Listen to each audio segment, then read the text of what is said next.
Definisi sebuah teknologi semakin mudah, semakin canggih, dan harganya juga makin murah. Udah mulai kelihatan banget ya. Kelihatan misalnya itu kalau kita ngomongin di teknologi otomotif dulu deh. Yang mana makin kesini mobil listrik itu makin banyak variannya. Kemudian juga ngasih fitur yang nggak pelit layaknya mobil mewah dengan harga miliaran. Tapi mobil listrik bisa ngasih harganya semakin terjangkau. Pun begitu teknologi di dunia gadget, khususnya smartphone. Ini gue lagi pegang Vivo V60, handphone mid-range terbaru dari Vivo, penerus V50 terdahulunya. Dikasih teknologi yang sama kayak flagshipnya dengan menggunakan chipset Snapdragon terbaru dan baru di Vivo V60 ini aja yang pakai di Indonesia. Kira-kira apalagi detailnya? Sini gue ceritain pelan-pelan, sembari kita syutingnya di outdoor kayak gini biar beda. Di gunung coy, dingin ini tinggi banget.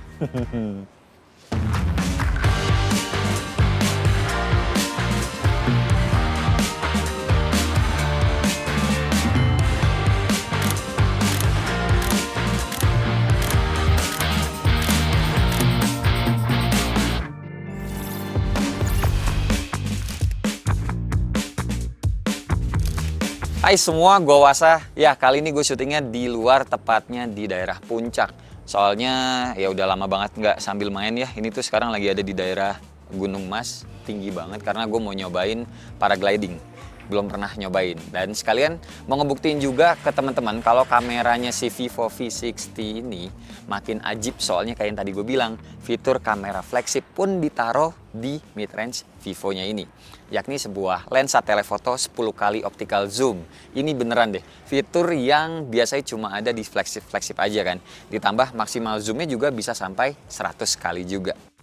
Detail spek kameranya ini totalnya tuh ada 4 lensa. Lensa belakangnya ada 3. Lensa utamanya itu 50 megapiksel Zeiss OIS, sensornya Sony IMX766. Lensa telefotonya 50 megapiksel juga, Zeiss juga, ada OIS-nya juga. Dengan sensornya Sony IMX882 dengan skillnya yang tadi nih, 10 kali optical telephoto zoom dan juga lensa 8 megapiksel Zeiss ultra wide angle. Nah, lensa depannya sendiri 50 megapiksel Zeiss juga dengan 92 derajat wide angle-nya. Dah, sementara kameranya aja dulu yang gue bahas. Gue udah dipanggil mau siap-siap main. Ini mau gue pakai handphonenya, nanti kita buktiin sama-sama. Plus ini ada, gue juga bawa ini action cam biar bisa mantau dari atas langsung. Kita jalan sana. Excited.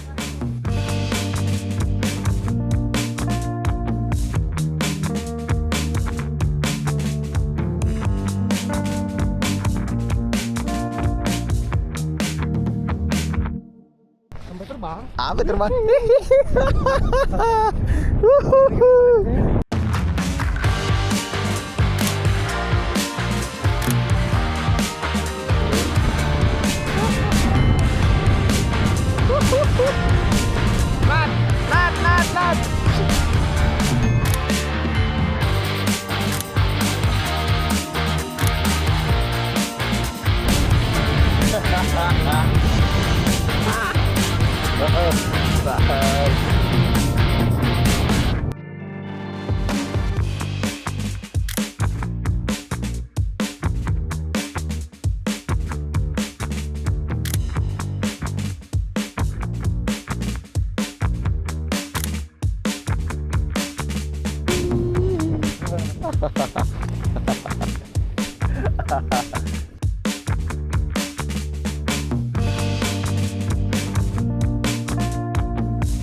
Alhamdulillah, oke guys, udah landing, udah nyentuh tanah lagi. Alhamdulillah, selamat. Dan kayak gimana? Teman-teman udah lihat kan tadi kemampuan kameranya Vivo V60 ini buat foto-foto landscape dan juga zoom-zoomannya. Masih detail banget, kelihatan juga baik yang 1x sama yang 10x-nya. Hasilnya menurut gue sih masih tajam. Walaupun ini disclaimer ya guys, kalian nih, pas gue tadi lagi naik dan gue di atas, itu kabutnya lagi tebal banget. Tapi hasilnya masih cukup clear dan juga termasuk jelas lah. Dan kerennya lagi, ini berarti handphonenya cocok buat temen-temen kalau mau dibawa ke event kayak musik festival atau konser gitu sih. Jadi kalau teman-teman duduknya pun dari jarak jauh, kita masih tetap bisa ngeliat artisnya dengan jelas berkat zoomnya yang sekarang sudah memadai. Sebenarnya gue mau lanjut lagi ngomongin handphonenya, cuma ini teman-teman bisa lihat kabutnya mulai turun dan ini agak mendung juga, udah mulai gerimis sedikit sih. Kayaknya kita pindah tempat aja kali ya. Betul, Bapak kameramen? Oke, lanjut. Oke, di sini yang agak teduh, nggak hujan kayak tadi ya. Sip, kita lanjut lagi ngomongin handphonenya ini. Kalau kemampuan videonya, ini tuh bisa dibilang masih rata lah. Lensa depan maupun lensa belakang sama-sama bisa up to 4K 30 fps. Paling harapan gua semoga kedepannya Vivo nanti nih yang seri V ini ya, kameranya yang ultra wide itu bisa sama-sama rata juga ukuran megapikselnya.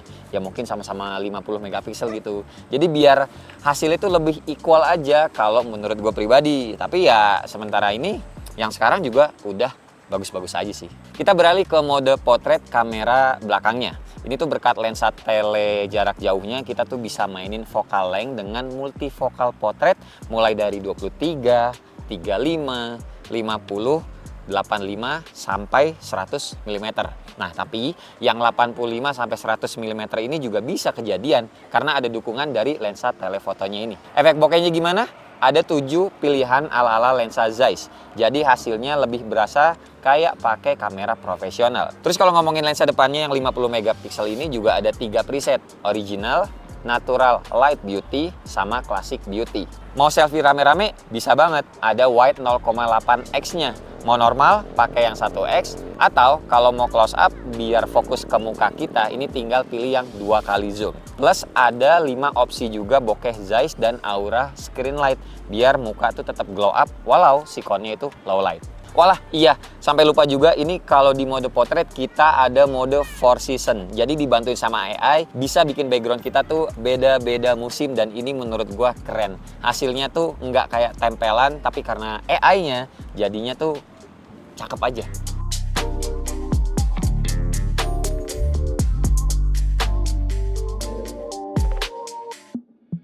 Iya, sampai lupa juga ngasih tahu detail fisik handphonenya. Ini Vivo V60 yang gue pegang, warna hero-nya guys, Festive Purple. Ada juga 2 warna lain yang masuk Indo. Yang pertama namanya adalah Dancing Blue sama Spotlight Grey.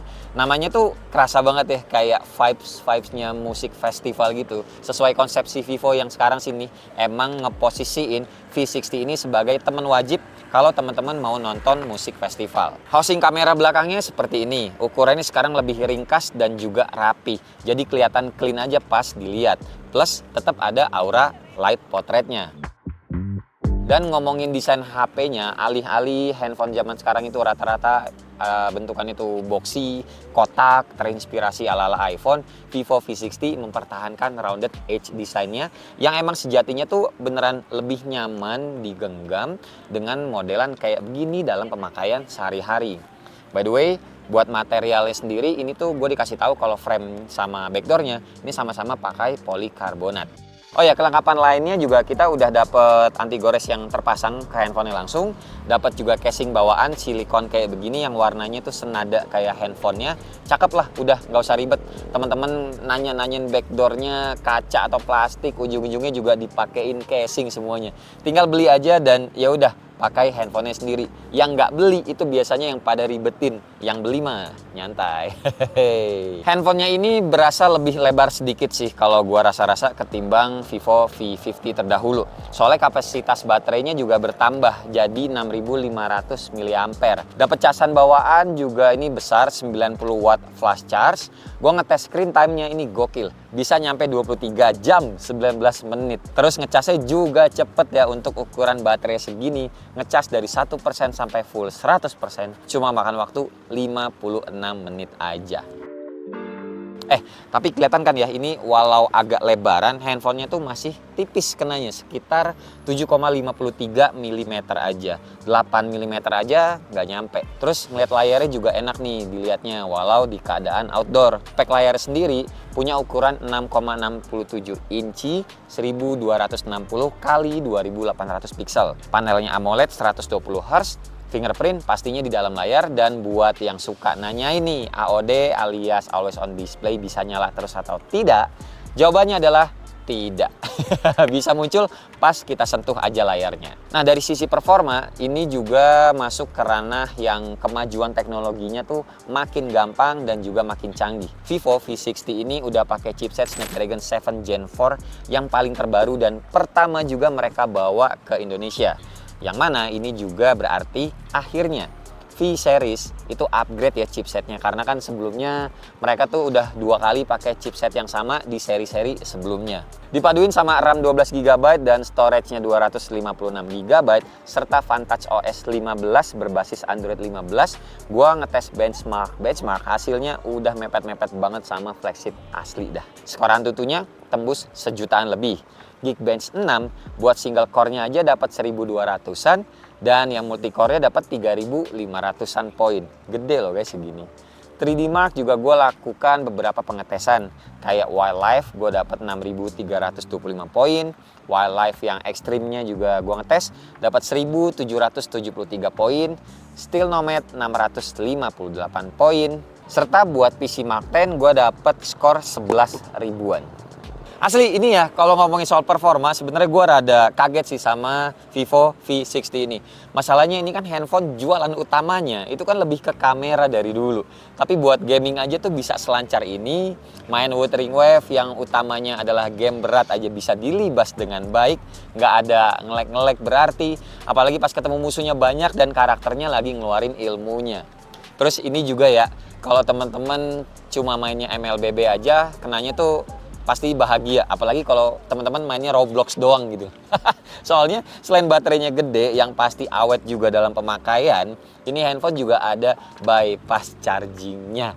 Gokil, handphone kamera punya bypass charging. Udah all in banget ini kenanya, baik dari sisi performa apalagi kameranya. Terus kalau balik lagi nih, kita ngomongin soal softwarenya. Vivo V60 ini pastinya ngebawa AI yang banyak kayak biasa. Yang paling sering bakal kepake kayak ya AI Erase, sekarang udah AI Erase 3.0, tinggal tap objek yang nggak diinginkan bisa langsung hilang, rapi, tanpa jejak. Sekarang juga makin pinter, jadi hasilnya udah nggak kelihatan kayak tempelan. Terus ada AI Magic Move, ini asik banget buat ngedit foto, tinggal pilih objek, otomatis diseleksi, abis itu kita bisa geser-geser posisinya atau ubah-ubah ukurannya.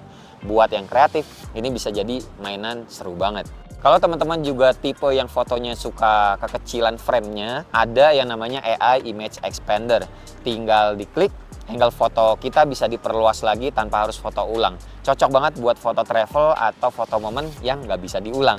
Nah, fitur yang agak unik kayak yang tadi udah gue sebut, ini adalah AI 4-Season Portrait. Fotonya tuh bisa kita ubah feels-nya, jadi kayak musim semi, musim panas, musim gugur, ataupun musim dingin. Ini contohnya aja, gue lagi ada foto dede-dede gemes 2 orang.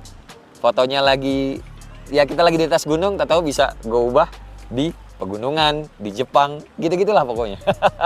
Tapi ya makanya gue bilang gue tuh jarang sih sebenarnya pakai buat foto sendiri. Tapi kalau mau motoin orang lain, ini bisa jadi jurus yang pamungkas biar hasilnya lebih cakep lagi. Vivo V60 ini masih berjalan di Vantage OS 15 berbasis Android 15 juga. Kabar baiknya, Vivo itu ngejanjiin bakal dapat update OS sampai 4 tahun ke depan plus update security sampai 6 tahun. Jadi buat teman-teman yang nggak hobi ganti-ganti handphone tiap tahun, ini aman dipakai untuk jangka panjang. Tapi ini sih kalau gue pribadi tuh masih berharap banget sih Vivo di Indonesia bisa kebagian juga Origin OS kayak di China sana. Karena tampilannya lebih fresh dan animasinya juga cakep banget. Semoga lah ya, semoga. Amin. Terus kalau ngomongin dari sisi fitur OS, pokoknya gue sih yakin ya teman-teman juga udah lumayan familiar dan juga lengkap lah. Fitur AI bawaan Google juga udah disiapin. Mulai dari Circle to Search ada, Gemini ada, AI Caption, AI Translate, AI Transcript, sampai fitur Block Spam Caller. Oh iya, hampir lupa, pada saat gue syuting sekarang, ini harga handphonenya tuh belum dikasih tahu realnya tuh berapa. Cuma katanya nggak jauh beda kayak versi sebelumnya, Vivo V50, yakni kisaran harga 6, 7, 8 jutaan lah ya mungkin ya. Mungkin, beneran gue nggak dikasih tahu soalnya. Terus satu lagi, fitur yang nggak boleh banget ke skip, yakni handphone ini udah punya rating IP69. Mau teman-teman bawa hujan-hujanan kayak gini, aman. Mau main air ke Curug juga aman gitu kalau habis dari puncak sini mau lanjut Curug. Jadi intinya Vivo V60 ini nunjukin Kalau teknologi itu sudah semakin gampang, semakin canggih, dan juga semakin terjangkau. Dari sisi kamera, udah jelas. Banyak fitur flagship yang diturunin juga ke mid-range. Mulai dari lensa telefoto 10 kali optical zoom, kemampuan potret lengkap sama bokeh Zeiss-nya juga, sampai fitur AI editing yang variatif dan bener-bener kepake di dunia nyata. Performa juga bukan yang kaleng-kaleng. Snapdragon 7 Gen 4 plus RAM 12GB bikin pengalaman gaming dan multitaskingnya juga nyaris setara kayak flagship. Baterainya 6500 mAh plus ngecasnya 90 watt juga bikin handphone ini aman buat dipakai sehari-hari, bahkan lebih ya kenanya. Layarnya AMOLED 120Hz juga enak dipandang, outdoor kayak begini juga masih tetap jelas. Tapi ya namanya handphone, nggak ada yang sempurna. Lensa ultrawide-nya masih belum setara megapiksel kayak lensa-lensa yang lain. Jadi transisi hasil foto antar lensa itu masih kelihatan sedikit berbeda. Desainnya juga masih polikarbonat yang mungkin buat sebagian orang kerasa kurang premium, walau feels dipegang itu sebenarnya nyaman sih, dan dimensinya juga agak ngelebar, tapi untungnya masih tetap tipis. Jadi kalau ditanya ini handphone cocoknya buat siapa? Menurut gue ini udah oke banget sih buat teman-teman yang butuh kameranya versatile, terus juga performanya ngebut dan baterainya awet, tapi nggak mau keluar duit belasan juta untuk sebuah handphone flagship selama ekspektasi kita tuh masih realistis sama minus-minusnya juga nih handphone. Vivo V60 ini bisa jadi daily driver yang solid, dan ya buat teman-teman yang tertarik tinggal beli aja langsung nanti di e-commerce yang sudah bekerja sama terkait peluncuran handphonenya ini. Dan demikian video review dari gua, video pengalaman gua menggunakan langsung Vivo V60 ini, bahkan sampai ke outdoor kita udah nyobain paragliding. Menurut teman-teman gimana terkait handphone ini? Coba tulis di kolom komentar biar kita bisa diskusi bareng. Dan saatnya kita pulang, sudah mulai sore, takutnya macet bro ke Jakarta. Terima kasih buat teman-teman yang udah nonton dari awal sampai akhir. Sampai ketemu di video selanjutnya. Bye bye. Cheers.